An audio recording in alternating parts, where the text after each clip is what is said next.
Thank you very much.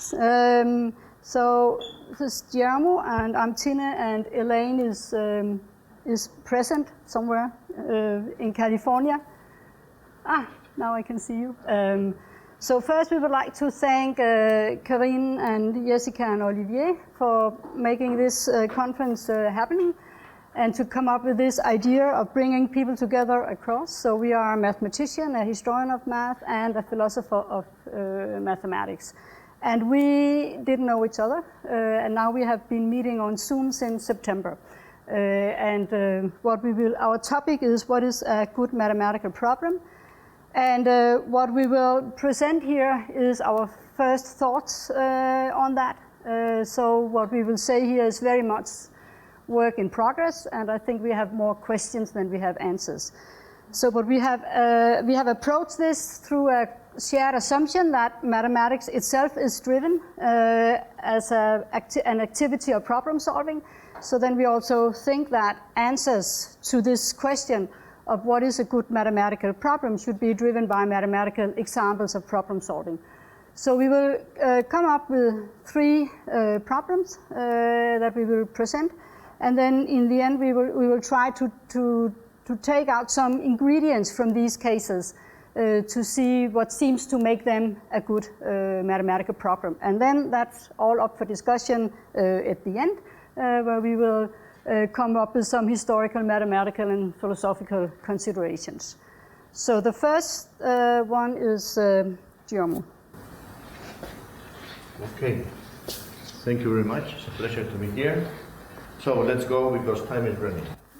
So we decided to I've chosen 4, let's say, quotes, comments by leading mathematicians about the issue of when a problem is a good mathematical problem. First is Hilbert, 1900s, in the Second International Conference of Mathematicians in Paris.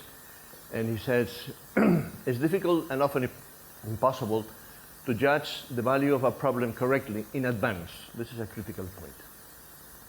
For the final award depends upon the gain which science obtains from the problem. Moreover, I have to look at here. Moreover, a mathematical problem should be difficult in order to entice us, not completely inaccessible, let it mock our efforts. Now we go to Hardy, 1940, in A Mathematician's Apology. He says, the seriousness of a mathematical theorem lies not in its practical consequences, we know Hardy's viewpoint in this topic, which are usually negligible, but in the significance of the mathematical idea which it connects. This is a beautiful thought. We may say, roughly, that a mathematical idea is significant if it can be connected in a natural and illuminating way with a large complex of other mathematical ideas. Thus, a serious mathematical theorem, a theorem which connects significant ideas, is likely to lead to important advance in mathematics itself and even in other sciences. The 2 next ones are a different character. This is from Littlewood's Miscellany and relates the early 1900s when he was doing his PhD. Barnes was his tutor. He said, Barnes, now encouraged to suggest a new problem, prove the Riemann hypothesis. For me, the Riemann hypothesis was famous, but only as a problem in integral functions. As for people better instructed, only some had heard of Hadamar's paper, and few still knew of de Lavallen's in a paper in a Belgian journal. In any case, the work was considered very sophisticated and outside the mainstream of mathematics. The last one is an episode of Laurent Barthes, 1948, 2 years before he was awarded the Fields Medal. He was with Marcel Ries, and he expressed his hopes. He explained what the distribution theory was about. His hopes of eventually proving that every linear partial differential equation with constant coefficients had a fundamental solution. And Ries exclaimed, madness. This is a project for the 21st century. It was 4 years later that it was proven with distribution theory. This addresses the issue of the difficulty engaging, when a mathematical problem is 1. So I have chosen, let me practice this. Okay, good. An episode. And this is a proof by Euler. The proof Euler did of what's called Fermat's little theorem.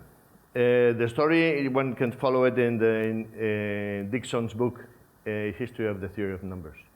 So the Chinese seem to have known, writes Dixon, around the year 500 AD, that 2 to the power p minus 2 is divisible by the prime p. This fact was rediscovered by Fermat and communicated by letter to Marcin Mersenne, 1640. Soon afterwards, Fermat claimed to have a proof of the general result now known as Fermat's little theorem. If p is a prime and x is an integer not divisible by p, then x to the power p minus 1 is divisible by p. Okay, this is the situation. There exists some manuscript by Leibniz in the Hanover Library, 1680, where he has some notes proving the theorem, analyzing the coefficients in the binomial expansion. This is just a handwritten manuscript, so is the question of why did not go further as a publication is there. Okay, the result was proven and published by Euler, and this is the point. The first proof is 1736, but Euler has 4 proofs of the same result. And then the point is why?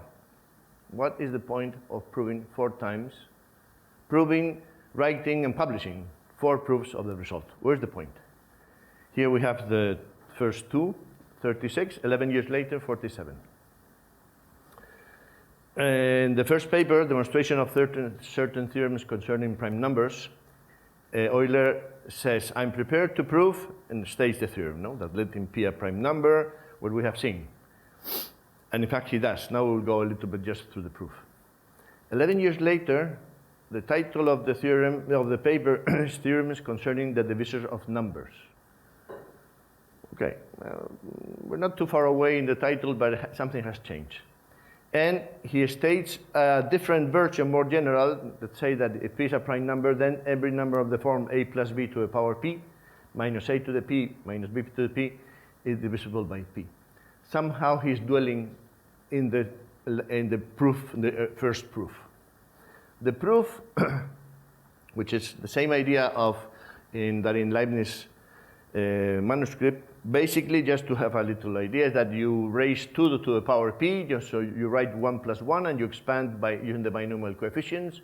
You get rid of the first and last number, and then you have something which is a multiple of p, full stop. If you want to go to 3 to the p, you just expand 3 to the p as 1 plus 2 to the p and apply the previous thing you have done. Simple, beautiful, finished. So the point is, once it's finished, why continuing? What is the point? Because there were 2 other papers. 1758 is 11 years later, Euler goes back to the theorem. And 2 years later after that, goes back once more. If we look at the titles, something has changed. In the first 1758 papers, theorems concerning the reminders of division of powers. There's a subtle there. And in one of Scolio says, I have resolved to carefully study the stresses by myself, the residues which emerge from the division of all terms in the given geometric projection by the prime p. So the focus of the looking at the problem is different. In 1760, which is the final paper, Arithmetic Theorems Demonstrated by a New Method, he states what's now is the theorem with its full content. If n is a prime number to x and m is the number of divisors of prime divisors to n, then the power x to the m reduced by a unit will still be divisible by the number n. Let's think about these ingredients here. Well, let me just skip my order. Why this insistence once you have proven a theorem is perfectly proved and established? Where is the point of this tremendous insistence in improvement even 4 times?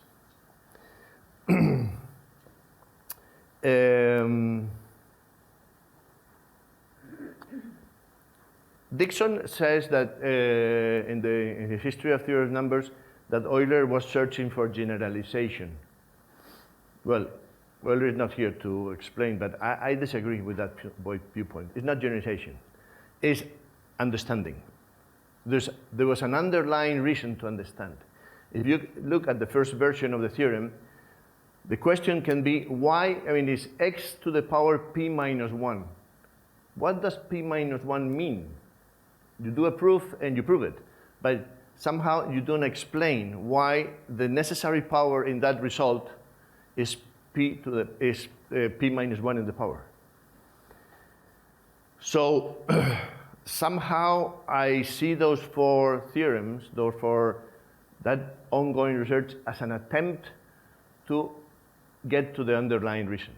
That's a point. So somehow a proof is not sufficient if it does not goes deep. The fact that, and what happens is, and I'm able to think also that that's why it was left in a handwritten manuscript by Leibniz.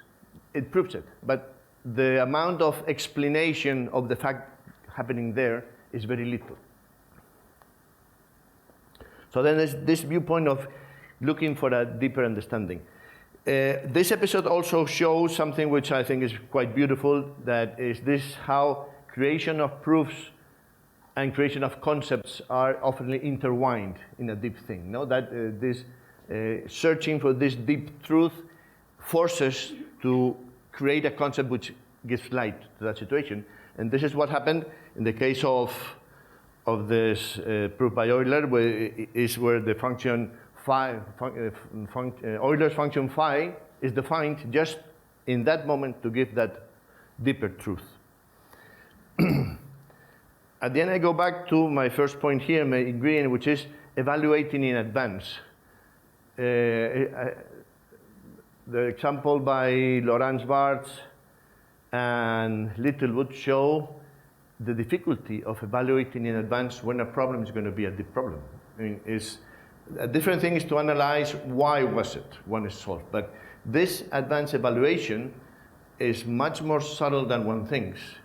And a lot of these problems have gone through many hands of mathematicians without realizing or acknowledging that there was a deep mathematical problem there. In the case of Euler, I don't know if this is, I am a mathematician, so I think I'm allowed to say extremely wrong things from the viewpoint of philosophy, without being punished for that.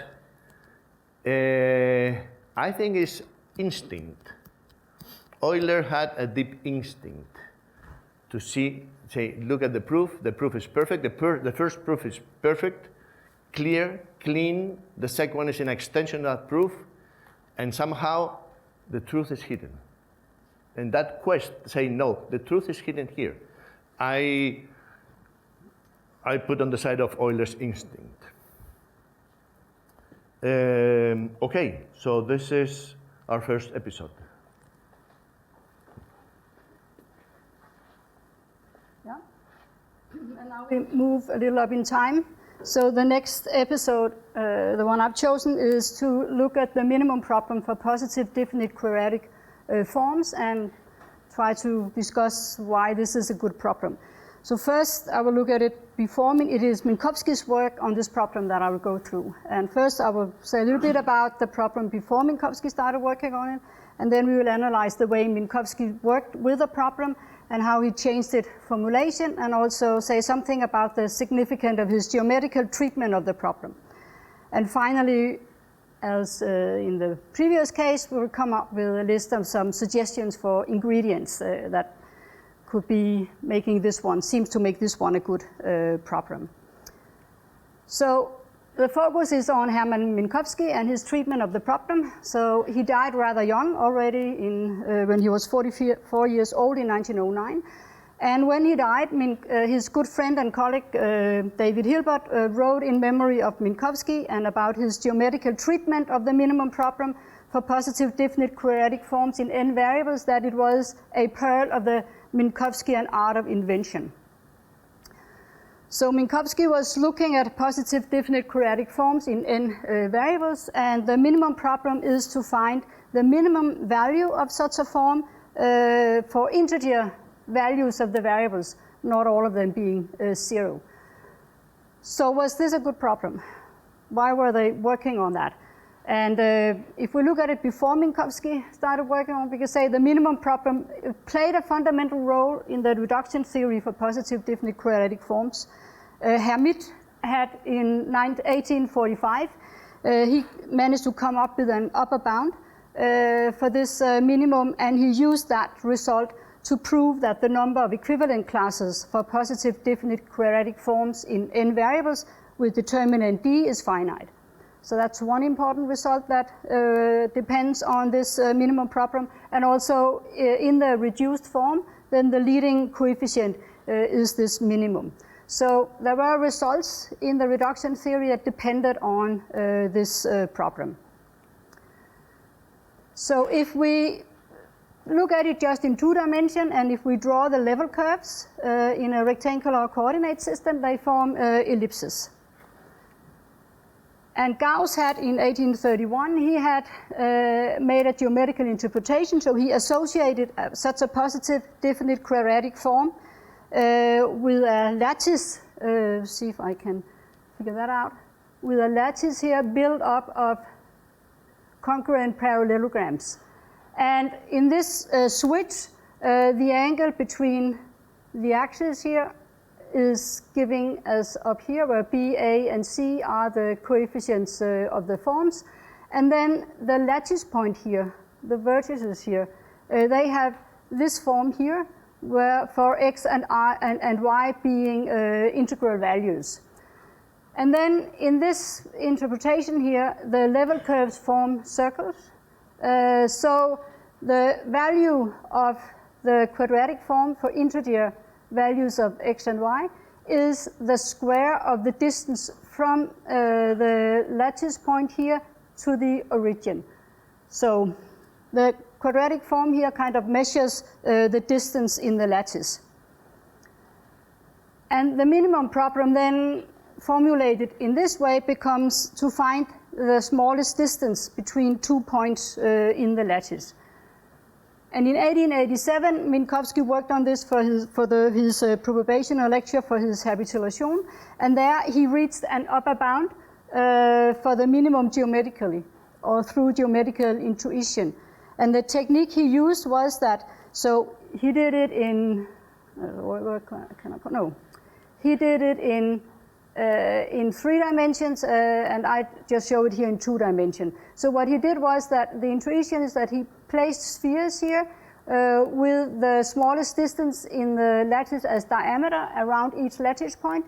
And then he said, okay, so these spheres, they will not overlap, and they will also not fill out a whole parallelotope here. So he could then deduce an inequality. The volume of the sphere would be less than the volume of the parallelotope, and from this he could deduce an upper bound for the minimum that only depended on the determinant of the form and the dimension of the problem. And then so he was interested in it for n dimensions. So in 1891 he was able to publish a proof for the n-dimensional case. And then we can follow, he continued working on this, and we can follow his thoughts in talks that he gave in 1891 and 1893, and the manuscript of these talks are published in his collected work. And there we can see that he began to investigate the lattice and the associated bodies. So there in these talks he introduced the 3-dimensional lattice as a collection of points with integer coordinates with orthogonal coordinate axis. And then he considered what he called at this point in time a very general category of bodies that consist, and I'm quoting from his paper, of all those bodies that have the origin as a middle point and whose boundary towards the outside is nowhere concave. So that's how he talked about them at that point in time. And then he realized that it does not have to be a quadratic, positive definite quadratic form that measures the distance in the lattice. And then 2 years later, in 1893, he presented this in more detail in the talk he gave there. So there he introduced what he called a radial distance, S, between 2 points, and also the corresponding aix-Curbera, or we would call it maybe the unit ball, so which consists of all these points U whose radial distance to the origin is less than or equal to 1. And then he writes here that if this radial distance also fulfill the triangular inequality, then this unit ball has the property that whenever 2 points belong to the unit ball, then the whole line segment will also belong to this unit ball. And we recognize this as a definition of a general convex body. And also, if the triangular inequality holds, and if this radial distance is also reciprocal, then we would today say that what he's doing here is that he is defining a metric that also induces a norm. And then he was able to come up with what is called Minkowski's lattice point theorem, and he did it in 3 dimensions in this talk from 1893. He said that if J, and here J is the volume of this unit ball, if the volume is bigger than 2 to the dimension, then this unit ball here will then also contain an additional lattice point.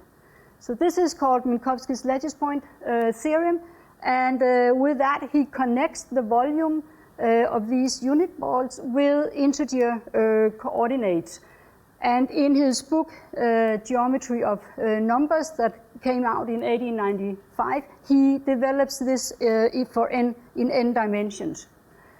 So if we look at it like post-consideration, like after Minkowski have worked on this problem, we can see here that he defines these nowhere concave bodies with middle point, and he uses that to generalize the concept of distance.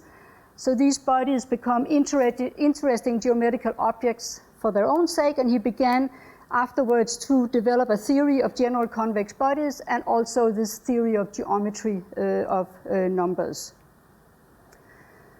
So if we just go through it in these changes that we also saw in the case with Fermat's little theorem, there are some changes here also in the formulation of the problem along the way.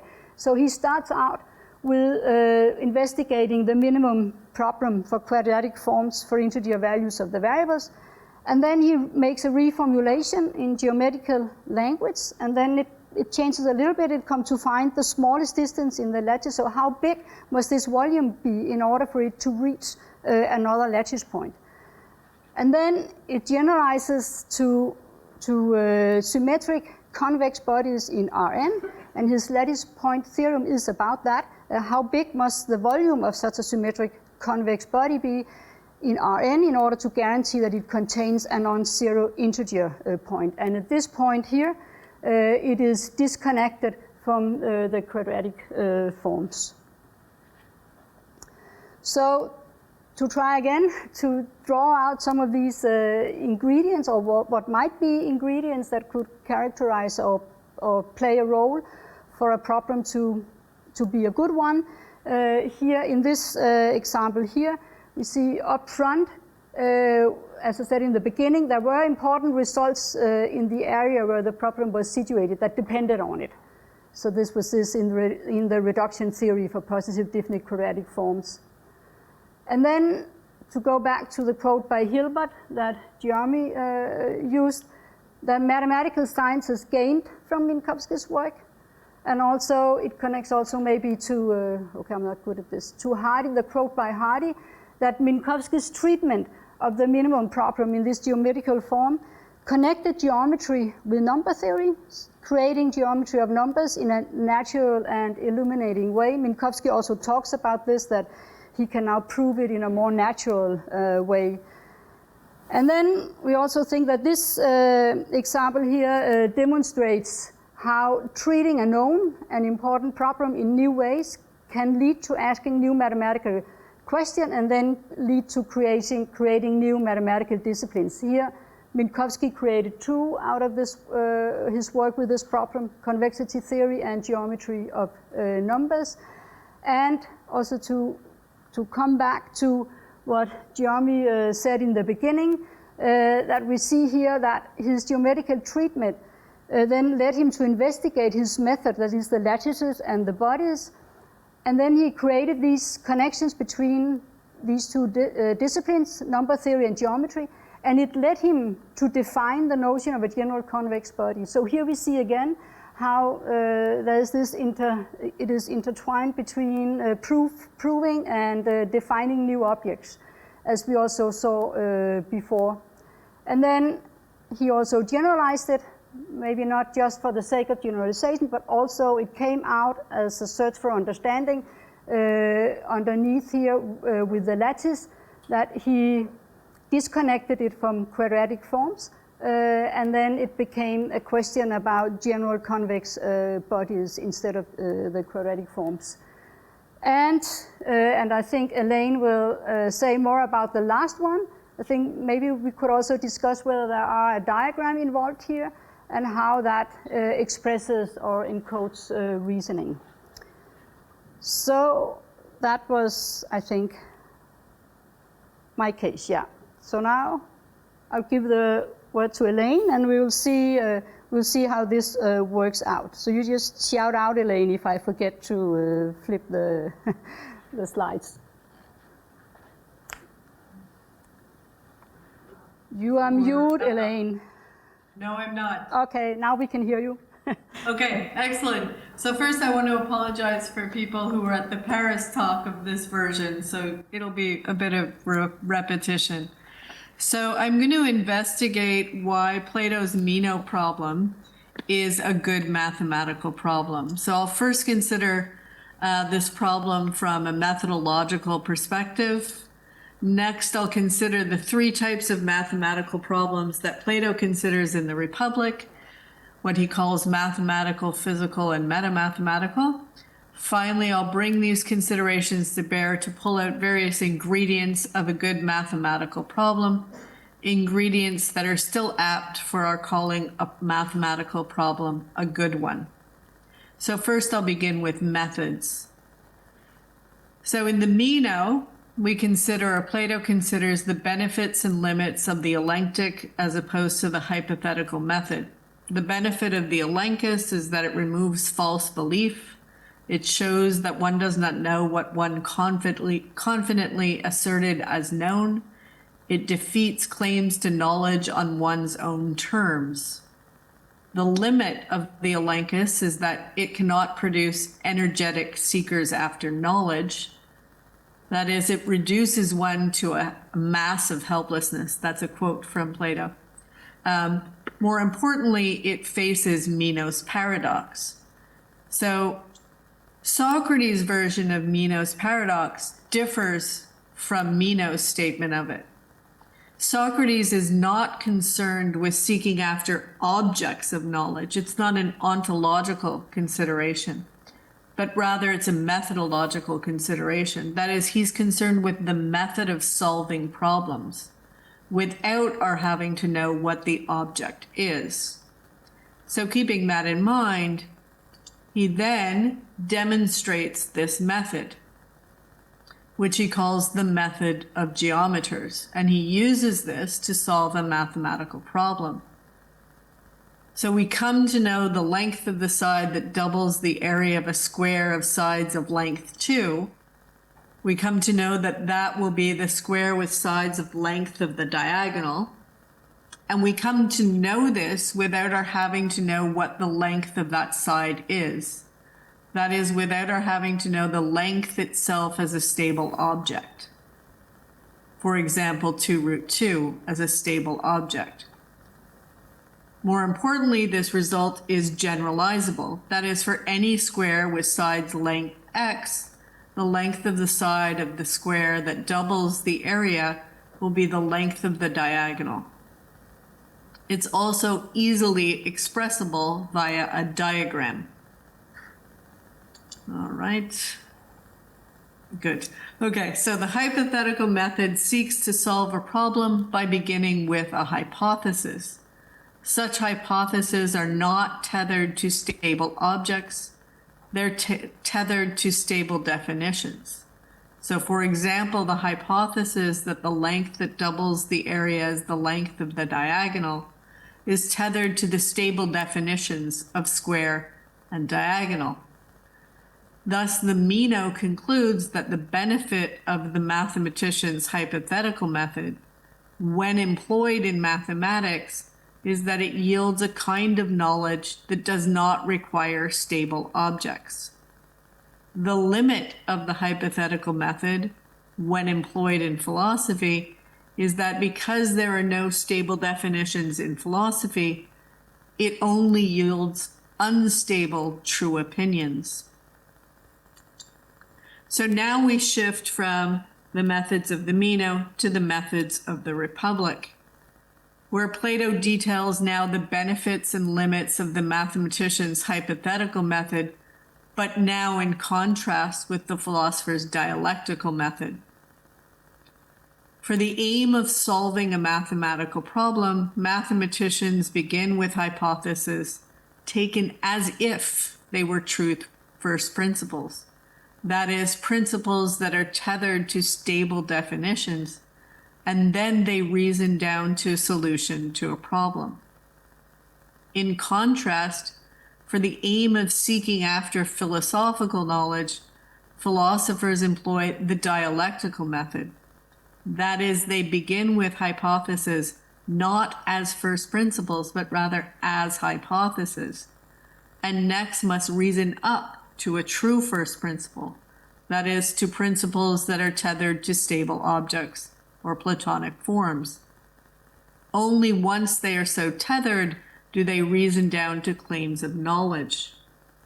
So if we keep the method of the mathematician as distinct from the method of the philosopher, we have that for mathematical understanding, we need stable definitions, not stable objects. So in my reading of Plato, Plato is not a mathematical Platonist. For philosophical knowledge, we do need stable objects. Plato obviously was a Platonist. There we go on that one. Okay, moving forward. Okay. Also in the Republic, we're told that there are three types of mathematical problems: mathematical, physical, and metamathematical. So mathematical problems are those like the Meno problem, where we use stable definitions of objects like squares, diagonals to solve a problem. Here, Plato chides current mathematicians for reasoning from such objects taken as if they were physical objects, that is, numbers as counting numbers or squares as drawn figures. Instead, mathematicians take their objects as objects of thought. That is, they're objects. We have the square itself, we have the diagonal itself, and those are the things that we must think about before we can count them and before we can draw them.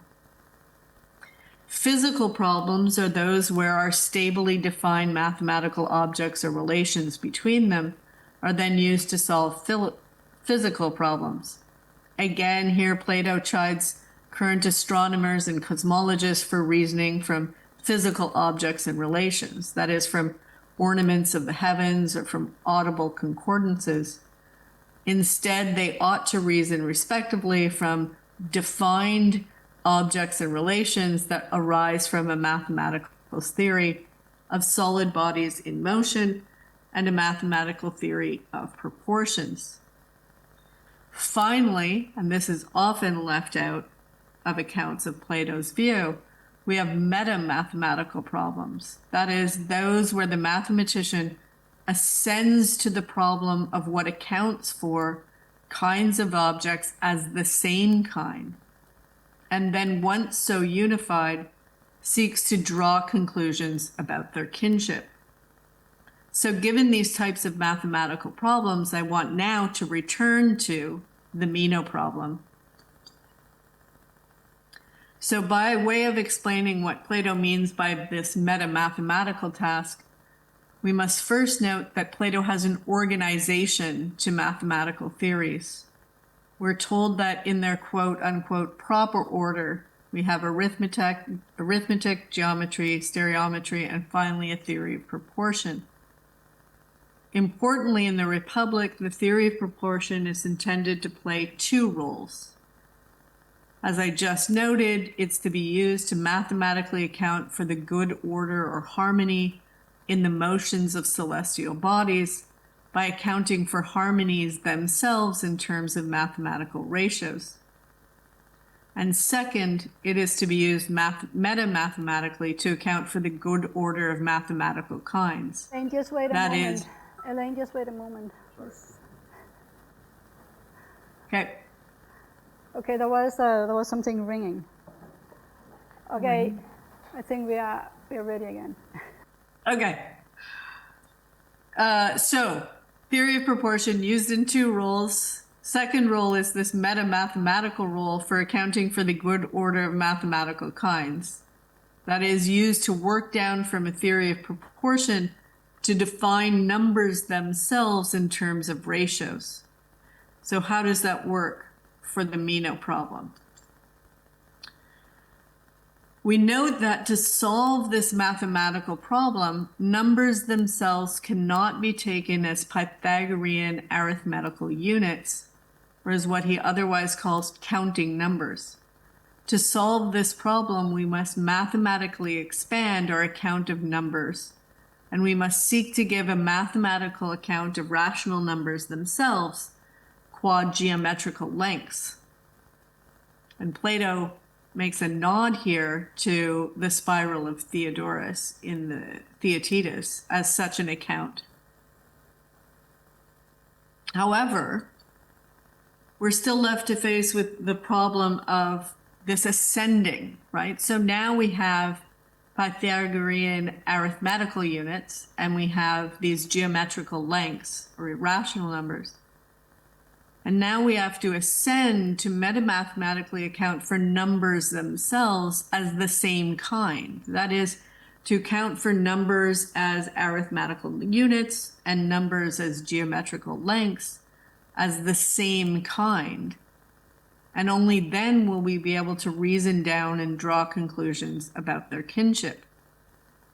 Again, my hypothesis is that Plato here intends to use a geometric theory of proportion for just this meta-mathematical task, so that numbers themselves are to be stably defined as geometrically ratioed lengths. Regardless of whether Plato's mathematical use of the theory of proportions is successful or not, what this shows is that even at a meta-mathematical level, mathematics doesn't need an ontological foundation of stable objects. Rather, it needs a methodological foundation of stable definitions. So now I turn to draw out the ingredients. So it demonstrates the use of the method of mathematics and how that method, importantly, is distinct from the method of philosophy. It shows that mathematical knowledge does not need stable objects, rather it needs stable definitions. It shows that a good mathematical problem is generalizable. It shows the right use of diagrams. As Plato tells us, one does not reason from a diagram. A diagram isn't your object of thought, but a diagram can encode or express your reasoning. It shows the limit of numbers as Pythagorean or arithmetical units. It pushes us to expand the kind number to include irrational geometric lengths. It pushes us to unify irrational numbers themselves as geometrically ratioed lengths, that is the spiral of Theodorus. And finally, it pushes us to further ascend to consider what mathematical theory were methodologically found mathematics, that is, will account for the unity of these kinds by defining numbers themselves as the same kind, so that we can then draw conclusions about their kinship. All right. So now I get to have the honor to bring us all together. So the common ingredients that we found were some aspect of generalizability, some aspect of extension of concepts, the use of diagrams, treating a problem in a new way, making connections to seemingly unrelated concepts or theories. But all of this depends on the context that you're working in. It depends on the context in which you're solving your problem. So it depends also on the problem you're asking, on the concepts you're presuming, on the proof techniques you're using. But as well, this appeal to a context can be either helpful or it can be a burden. And often genius or intuitive moves are those moves that depend on the ability to see outside of a context. So then we thought that it might be helpful to see this, to see the question of what makes a mathematical problem a good one in a Kuhnian framework. We have periods of normal mathematics that then get fractured. This forces revolutionary shifts, these genius moves that often happen in mathematics. But we must also consider periods of transition or periods of tension. These force small but still significant shifts. One of the other things that we also noted is that unlike other physical sciences, mathematics is a tree where all the branches are still in play, so that when one shifts concepts or shifts context, you don't kick the ladder away. Every concept, every context remains in play. And that's the sense in which history still drives mathematics. That's the sense in which mathematics as a science is more akin to humanities than to the physical sciences. And that's what we concluded. Thank you.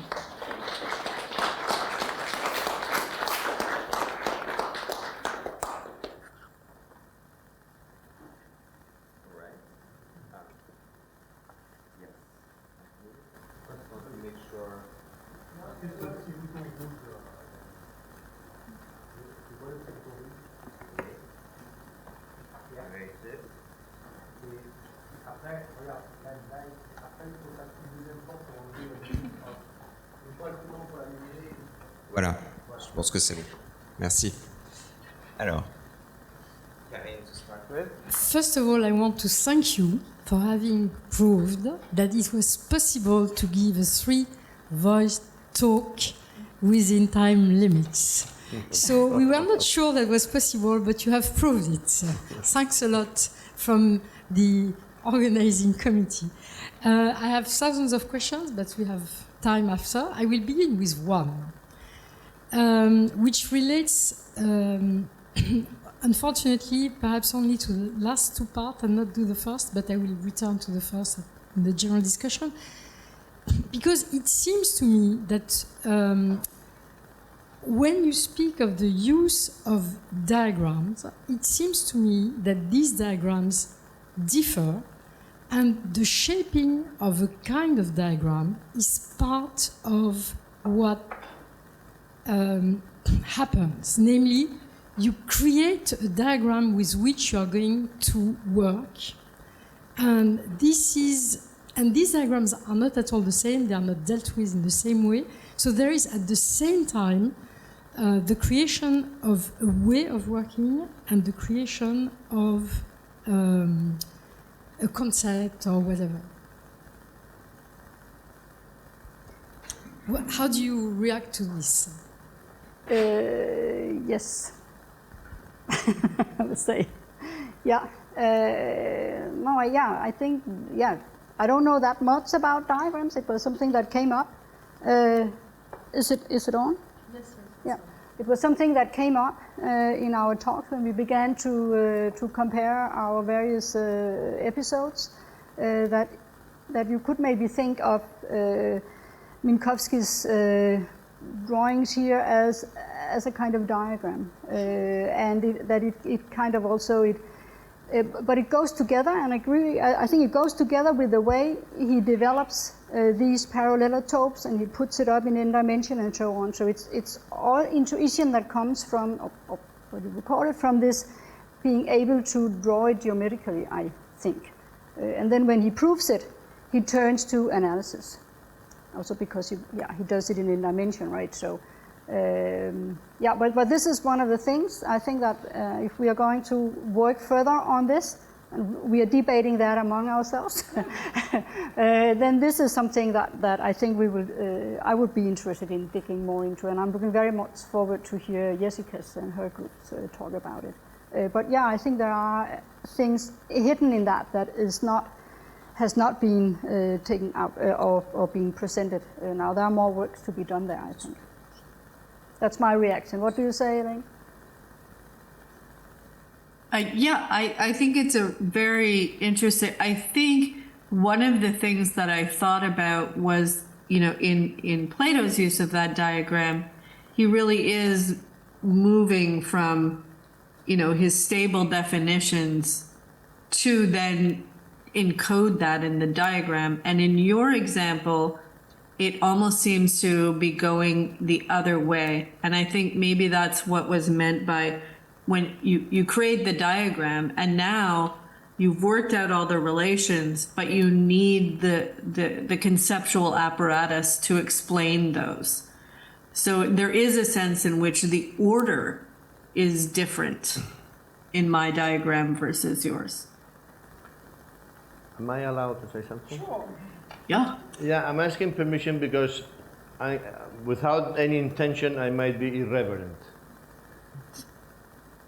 And I'll just put an example, my view of diagrams. This is a mathematician, Per Enflo, Swedish mathematician, who has proven a wealth of astonishing theorems. I have been rather close to him and attended many of his seminars where he explains deep mathematical problems in functionalities. It lasted many years, and he gave the solution. It's beautiful. He always does the same drawing: an ellipse and a line, and then based on that same diagram explains theorems which are completely different. It's shocking. I don't think he's aware of that fact. He really thinks that he's explaining the idea of that theorem, but the diagram is still always the same. So it's a completely new way of using that. Yes, because it's extremely unassociated to the problem. Yeah, it's very interesting. It's very interesting. Okay, Valeria? Thank you very much. I have a question for the first speaker, because I'm very much interested in what you define, what you call a mathematical instinct. Because it seems that you gave it as one of the ingredients for a good problem, but then what are the ingredients of a mathematical instinct? Also because it seems to contrast with the idea, the idea of proving more than once. I thought that it has to do with the fact that you're looking for an explanatory proof, and maybe the first one are not explanatory. But when you talk about an instinct, it seems that there's something more that you're asking. So what is this instinct? Yeah, okay, yeah. It's somehow it's a vague point of my thinking there. But is this feeling that, you prove a theorem and somehow it's complete success. There, finished, done. Especially if somebody has posed the theorem, time has elapsed. And then what is the grounds to you doubt of your proof? Because you are doubting of your proof. You're saying this proof, it establishes the fact completely. And in this case, in a very neat way. We don't need a lot of understanding it is there. Somehow there's some instinct, I think, to say this is not sufficient. I mean, the amount of truth that we have dwelled from this case is too little. There's much more there. When you look at it, I mean, my only understanding there would be, you say this thing, say, this power is p minus 1. What is the role of p minus 1? Why not p minus 2? P minus 1 is just in the actual steps of the proof, but there's no mathematical content to that. So this idea that my proof, my finished proof, is incomplete, and hence I have to continue further seeking, I put it in the side of instinct, maybe because I have no other conjecture possible. Any other questions?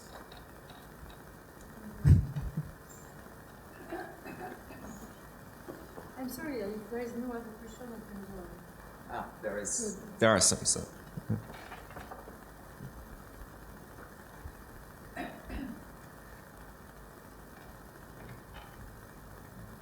Thank you very much. First of all, thanks. This was really interesting, and I have two small questions. The first one is about the Chinese mathematics that already did the special case for Fermat's little theorem for the number 2. Can you point me to a source where I can start reading about this? Well, I can just point you at a page. No? Should we postpone the question? Okay. Okay, we can postpone it, but I would be very interested. Yes, I was going to say, there's a page in Dixon which has a footnote, and then in the footnote, that's as far as I can remember. Then I would be interested to know more about this information, and then I can start doing my own research. Thank you. And the second question is about the second part and the drawing with the lattice and the circles around the lattice points. It reminds me of, okay, I should give some context. If we take subrings of a particular kind of the field of complex numbers, then some of them are Euclidean and some are far from it. And I've seen drawings, a bit similar to the one that you showed us with the circles and the lattice points, that give a geometrical argument, in a way, for why some of these rings are Euclidean and some are not.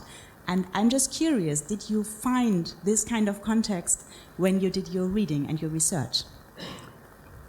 No. Maybe it's there, but no, I didn't look for that. Okay, I was just curious. Thank you. Thank you. Frédéric?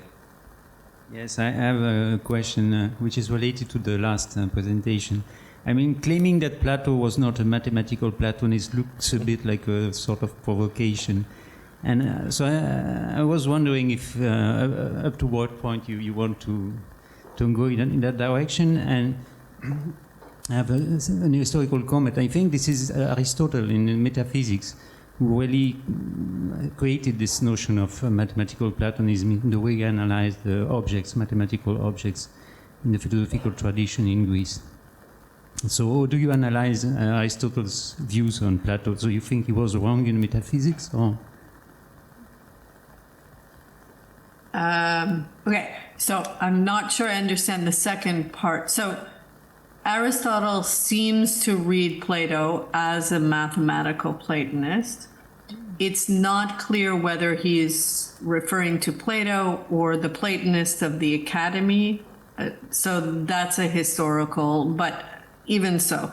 My view is that at least in the Meno and in the Republic, and possibly in the Timaeus, I haven't finished working that out yet, that he is not a mathematical Platonist. That mathematics does not need independently existing objects in any way akin to forms. Thank you. I'm a bit skeptical, I must confess, but okay. Sure. Okay, any other questions? Yes, also maybe an answer.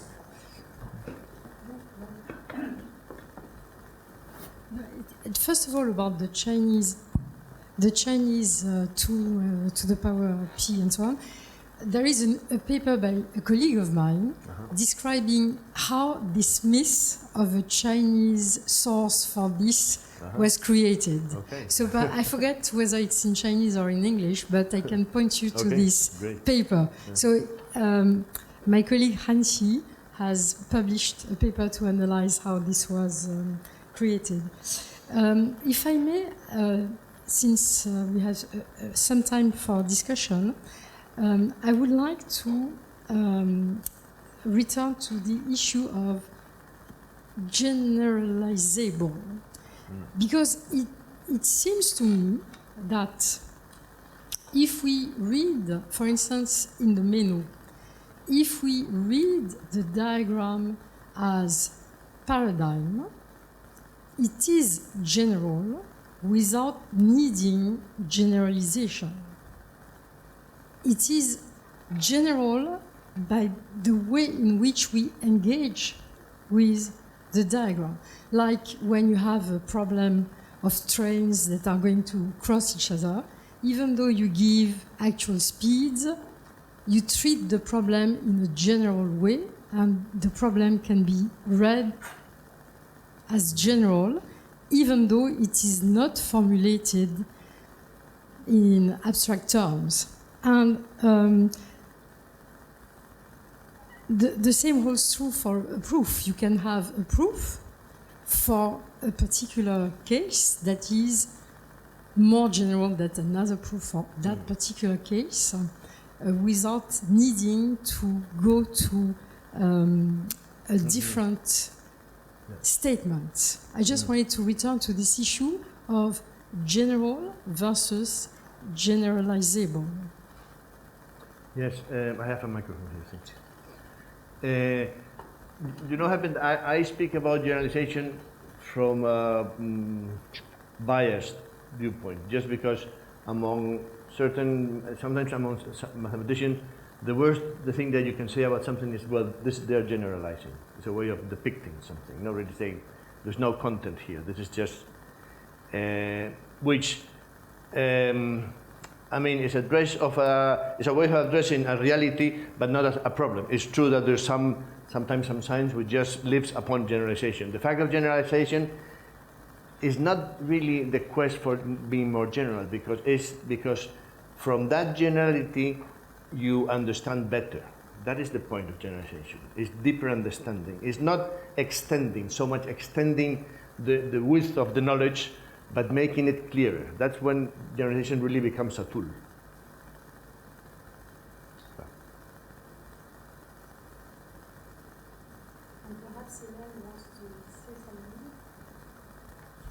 Elaine, do you want to react as well to the generalizability question? I hadn't really thought of that distinction. I mean, I think it's a necessary distinction. I absolutely see what the distinction is. I think when I was using the term generalizable, I simply meant that for any, you've given the case for a square of length 2, and it's generalizable to any length x, right? Yeah, but I don't know that that's the same sense of generalization that the other examples were, given the distinction you just made. That's definitely something we'll have to look at. Are there any other questions? I'm sure we'll have time also at the end. There's a general discussion time after the next talk. So thank you very much for opening this week and for your great talk. Okay.